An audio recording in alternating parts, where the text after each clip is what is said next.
আমরা Sandipta Ghosh daily life থেকে আমি মাধবী আর এই মঞ্জুলাদি সকল বন্ধুদের জানাচ্ছি সুপ্রভাত। আজকে আমরা সবাই মিলে বেড়াতে যাচ্ছি। তা সন্দীপ্তা দমদম থেকে উঠবে, আমরা আমাদের কালীঘাট থেকে এই রওনা দিলাম। যেতে যেতে মঞ্জুলাদি একটা আপনাদের সকালের একটা গান শুনিয়ে যাবে।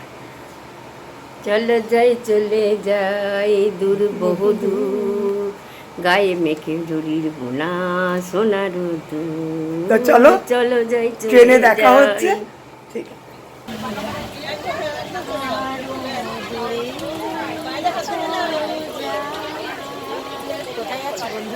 ঘুরে আসি সারপ্রাইজ।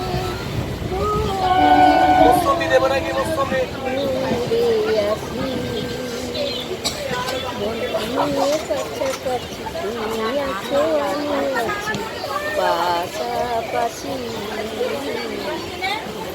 দূরে আসি, চলো দূরে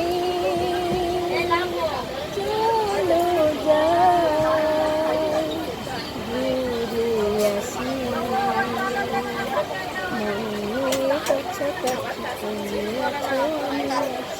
আমরা এখন নেজার ঘাটে চলে আসলাম বন্ধুরা, মঞ্জুলা দিয়ে আমি। আস্তে আস্তে দেখতে থাকুন। এই বোটে উঠবো।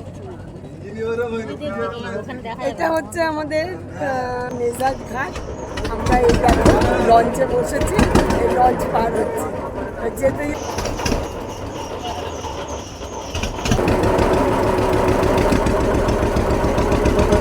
ও বদ্দা এসে গেছি। হ্যাঁ কথা বলি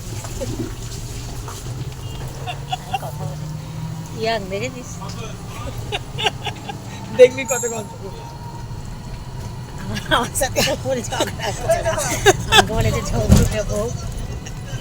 তাহলে আমরা অবশেষে কালীনগরে এলাম। বন্ধুরা, এই গ্রাম্য পরিবেশটা খুব ভালো লাগছে। আমার অনেক দিনের আশা ও খালি গ্রাম গ্রাম গ্রাম গ্রাম লাগে যে এখন কি আর সেই গ্রাম আছে? হ্যাঁ হ্যাঁ আছে। আমার শ্বশুর বাড়ির ওদিকে যাবি তো দেখবি আমার, মানে আমার যে আসল শ্বশুর বাড়ি তো পুরো গ্রাম আছে। খুবই ভালো লাগছে আমার চারিদিকে। মঞ্জুলাদের ভীষণ প্রিয় গ্রাম। সবুজ লাগছে, সবুজে সবুজে চারিদিকে। আমাদের শহরে তো এরকম সবুজের দেখা যায় না। আমার খুবই ভালো লাগছে, খুবই ভালো লাগছে। তা বন্ধুরা, তোমরা একটু আন্দাজ করে বলো আমরা কোথায় বেড়াতে এসেছি।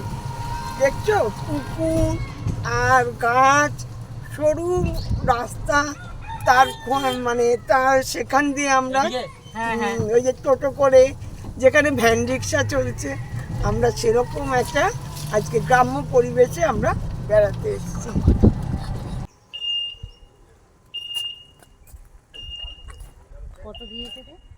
অবশেষে আমরা গন্তব্যে এসে পৌঁছচ্ছি।